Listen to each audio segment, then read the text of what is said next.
Naam, ni fahari yangu kuendelea kuwa nayo mtazamaji kwenye taarifa zetu za MBIU ya KTN. Karibu tena. Wazee wa Agikuyu kutoka Kiama wanatarajiwa kufanya matambiko spesheli ya kuondoa mkosi katika kijiji cha Ngochi, eneo bunge la Githunguri, kutafuta kiini cha moto ulioteketeza mti wa Mugumo. Mwenyekiti wa wazee hao, Ng'ethe Wanyamato, anasema moto ulianza juu ya mti huo unaotajwa kuwa na zaidi ya miaka 70 na kuteketeza kikamilifu bila kuchoma kitu chochote kilichokuwa kando ya mti huo. Inadaiwa kwamba wakazi sasa wanaishi kwa hofu, kwani visa vya aina hii vimeongezeka wala hakuna anayewatafsiria maana yake. Ng'ethe amewataka wazee wa Agikuyu kuzama kwenye maombi na kuliombea taifa tunapokaribia uchaguzi mkuu wa mwaka huu. Mwathani urorathima bururi uyu witu, urorathima itura riri Ngai.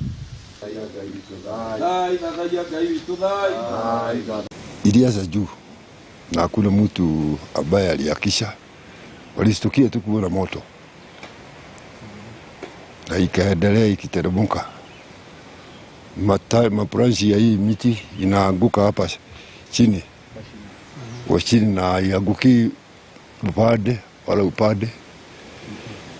Mabaki sasa sidi huyu naona. Tutamuomba Mwenyezi Mungu ili tuweze kutoa ile dhabihu inastahili juu ya hii mti, kujichoma yenyewe na kuanguka, na hakuna kitu umeharibu.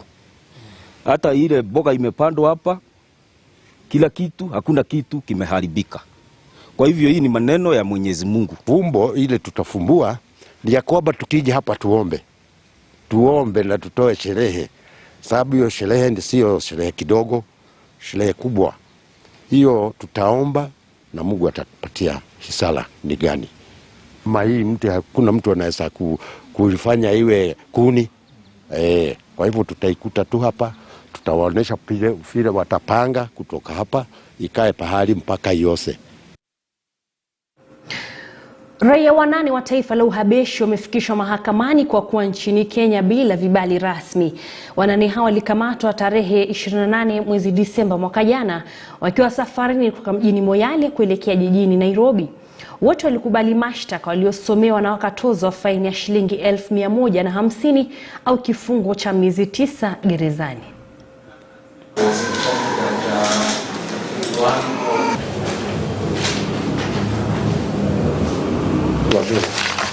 An Ethiopian interpreter. I've considered what they have said. You have said, all of you. So I find each of you 150,000 or to serve 9-month imprisonment. You'll be repatriated back to Ethiopia after payment of the fine or serving the sentence, whichever is earlier. Okay? Tell them 150,000 fine or 9-month imprisonment. Are we together? You've been fined Kenya shillings 150,000. Na kwingineko ni kuwa viongozi wa dini katika kaunti ndogo ya Malindi, kaunti ya Kilifi, sasa wanataka Wizara ya Elimu kufanya uchunguzi wa kina kuhusiana na visa vya ushoga na usagaji katika shule za sekondari kabla ya kutekeleza agizo la kuwafurusha shuleni lililotolewa na Waziri Profesa George Magoha. Viongozi hao wanasema hatua hiyo itazuia udhalilishaji miongoni mwa waathiriwa. Hata hivyo, viongozi wanawalaumu wazazi kwa kutotilia maanani swala la kurekebisha tabia za wanao manyumbani, kwani wengi wao hawana muda wa kutosha na watoto, na ndio maana tabia kama hizi zinachipuka wanapokuwa shuleni.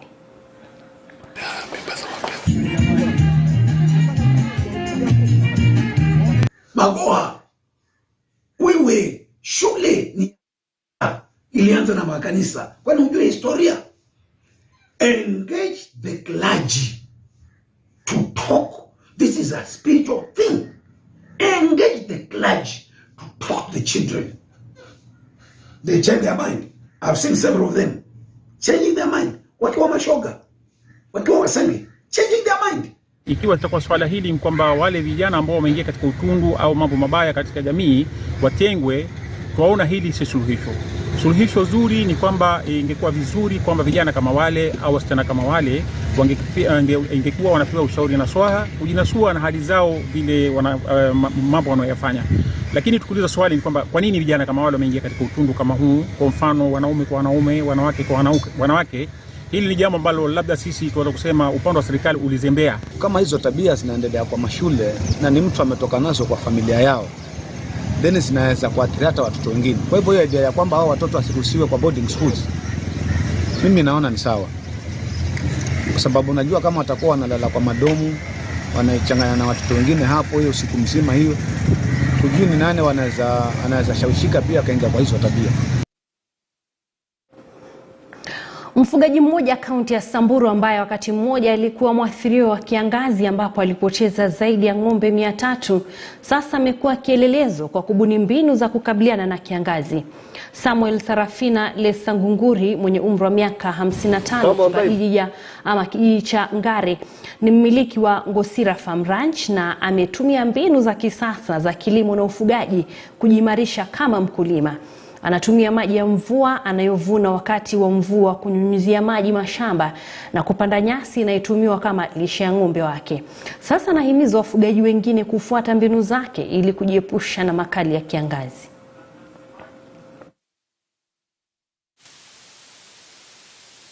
I lost so many cows in the year 2009.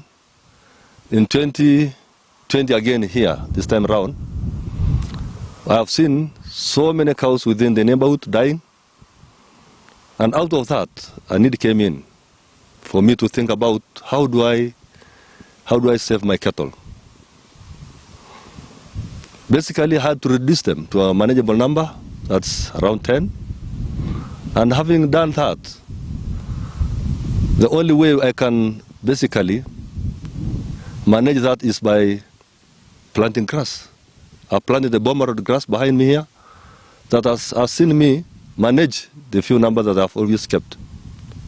Besides this, I wish to give information to the Samburu farmers or Samburu pastoral community that have suffered because of lack of grass to their animals. That this is possible with very little rain. The rain that comes once a year, you can actually harvest this grass in 3 months. So in a year, you can harvest 4 or 3 maximum times. And the minimum number of bales you can get from an acre ranges between 200 and 300. So this is possible, it's doable. And then the knowledge that I've received from various friends, from various places, is basically through a design, the resilience design, whereby you conserve water, the runoff, you reduce water, the speed of water from the land, you spread the water, you sink the water, and you save the water. Na tukirejelea ile taarifa kutoka Mukuru kwa Njenga ni kuwa Rais Uhuru Kenyatta ameamrisha shughuli za ubomwaji katika mtaa wa mabanda wa Mukuru kwa Njenga kusitishwa mara moja, huku serikali ikiweka mikakati kuhakikisha wananchi walioathirika wanarejea katika makao yao. Waziri wa usalama wa ndani Daktari Fred Matiang'i akisema kuwa kwa muda wa mwezi mmoja kila mmoja aliyeathirika atakuwa amepata makao. Kimani Kithuku na taarifa hiyo kwa kina.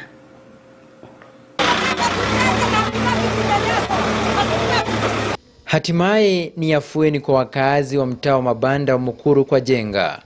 Haya yanajiri baada ya mateso ya muda ambapo wengi wamekuwa kilala nje kwenye baridi baada ya makao yao kubomolewa.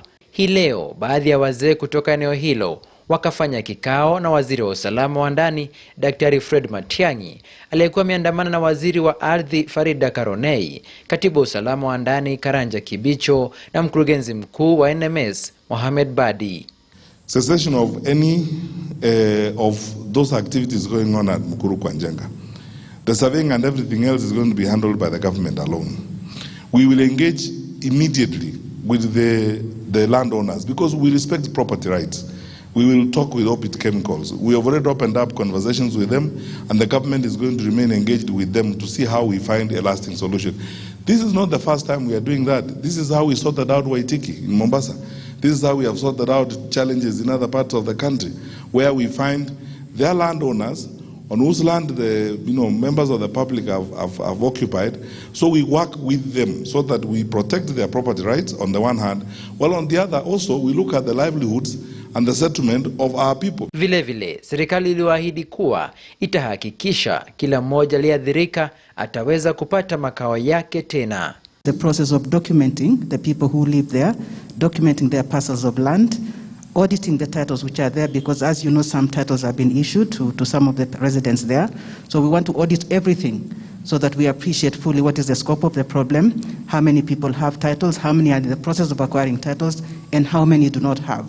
So that in the end, we regularize and everybody who lives there ought to have a title to the land they live on. Tumeelezana na tumekubaliana, wakasema sababu watu wamelalamika, wakasema wale iko kwa tent, wengine ni wapangaji ama watu wametolewa mahali ingine, wengine ni wenye shamba, kitu wameagiri. Wakasemekana watu wasinyaganyane plot, kila mtu arudi pali simiti yake amebomolewa. Hata hivyo, baadhi ya viongozi na wakazi wa Mukuru walikashifu kikao hiki, huku wakidai kuwa hawakuhusishwa katika mkutano huo. Wakazi hao walijaa barabarani hadi pale Waziri Matiang'i aliwahutubia. Kama ni kweli wanafanya kitu ya ukweli, wangekuja kwa ground. Wapate watu pale kwa ground. Waongee na watu pale kwa ground. Sio kukuja kuficha CS pande hii nyingine ati wanajaribu kutengeneza majina yao pande hii na watu wanaumia kule. So CS ametuambia yeye mwenyewe amesikia kilio yetu na atakuja kwa ground yeye mwenyewe. Sisi hatuna bunduki, sisi hatuna risasi, hatuna njia ya kujitetea isipokuwa kwa nguvu yako Rais. Mheshimiwa Rais, na kuomba tafadhali utusaidie, utuhakikisha kwamba wale walikuwa hapa hivi ndio wamekuwa resettled hapa. Ubomoaji ambao umekuwa ukiendelea katika eneo la Mukuru ulikuwa kutenga barabara pamoja na maendeleo mengine ya serikali kama vile hospitali, japo ubomoaji huo umewacha zaidi ya watu 40,000 bila makao. Vile mtu mmoja aliuawa katika eneo hilo, huku wengine wakibakia na majeraha. Kimani Githuku, KTN News. Naam, mtazamaji, tugeukie masuala ya kilimo, na ni kuwa kilimo hai au kilimo kisichotumia kemikali kwa wingi kimeanza kushabikiwa mno na wakulima katika kaunti za Isiolo na Marsabit. Shirika moja lisilo la serikali la kuwainua wanawake ama akina mama wakulima kutoka maeneo ya ufugaji wa kuhamahama kaskazini mashariki ya nchi sasa linatoa hamasisho katika kaunti hizo na kuwapa wakulima mbinu za kilimo bora ili kuongeza uzalishaji chakula. Kulingana na afisa mkuu wa shirika hilo Shoba Liban, kilimo hai si ghali na kinaweza kutumiwa na yeyote kukuza vyakula ambavyo ni salama kwa matumizi. Wakulima waliopata mafunzo wameanza kukumbatia aina hii ya kilimo.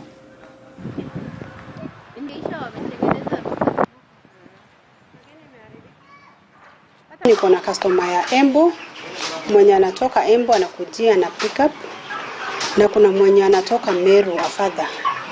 Na wanasema huyu mwenye anatoka Embu huwa ana anytime akitaka kuvuna, akitaka kuprepare the land, anakujia hii mbolea. Anasema penye ameweka mbolea yake, hii mbolea kwa shamba yake, kama ni mahindi huwa inatoa mahindi 3.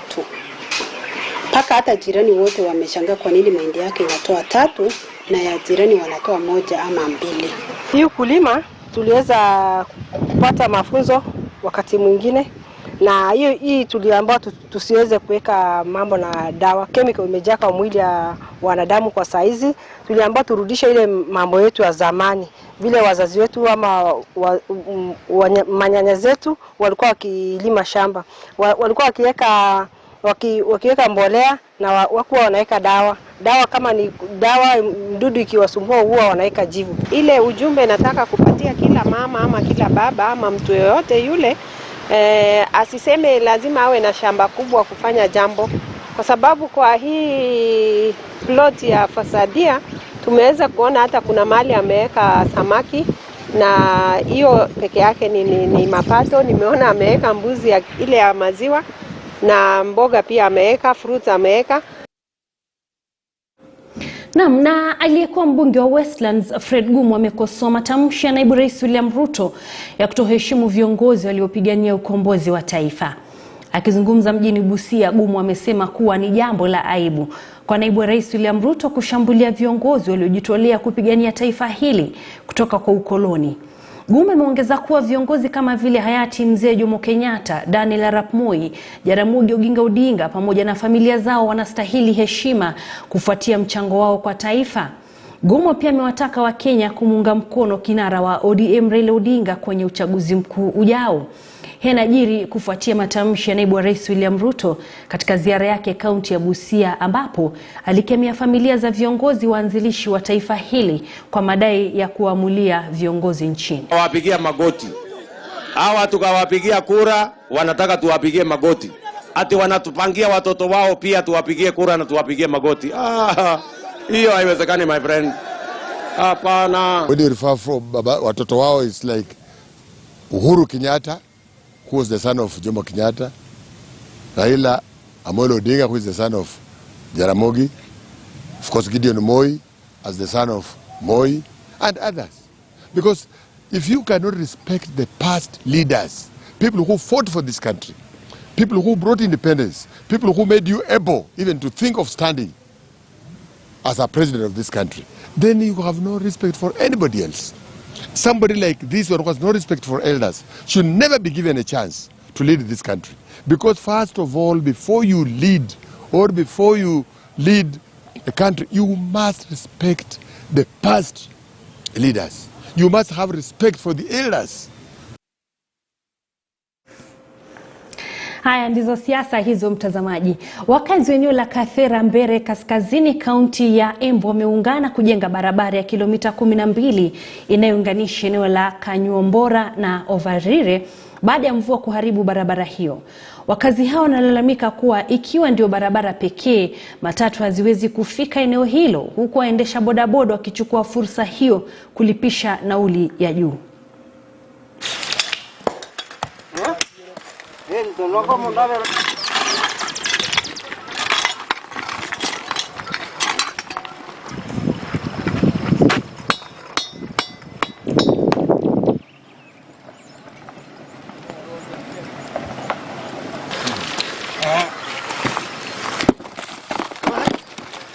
Ukiangalia hapa tuko mpaka na ladies ambayo wanajitolea ndio wakuja kutengeneza hii barabara.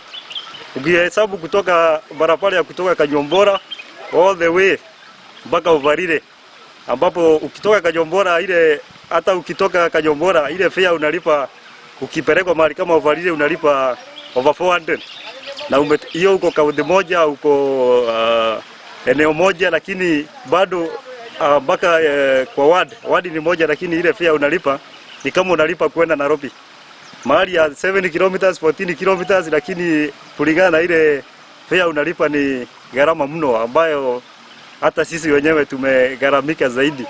Hata inakujanga ukitoka Nairobi kufika huku inakuanga ni kukinyesha, yani huwezi pita. Hata ile daraja ambayo hizi mito ndogo ndogo inakuwa ni kiwango kingine, hata kuna mtu, hata wageni wakitoka kila mahali wanaulizaka kama sisi wenyewe tunakuanga tunachaguana ama kuna serikali huku kweli. Ni kwa muda mrefu tunachaguana na pia tuko na wafanyakazi, lakini kila mwaka tunakujanga hapa kama team, kama muungano wa watu wa hii area kuja kulipea parapara. Ili hali tuko na viongozi kwenye viti, tuko na viongozi kwenye vyeo, lakini kazi yao imesahaulika. Hii ndio ile parapara tunaweza sema inamaliza magari za watu wa hii area, inamaliza pikipiki za watu wa hii area.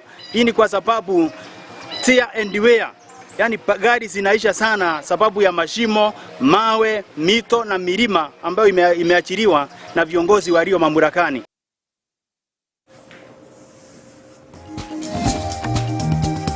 Naam, tunatumai kwamba wakazi hao kilio chao kitasikizwa na watengenezi barabara. Hatuna la ziada kwenye taarifa zetu za Mbiu Weekend, mtazamaji. Mimi naomba kulikunja jamvi, lakini nitarejea mwendo wa saa 1 na mengi zaidi kwenye taarifa zetu za Dira ya Wiki. Sasa nitakuwa nampisha Hassan Jumaa na kikosi chake. Kipindi ni Zilizala Viwanjani.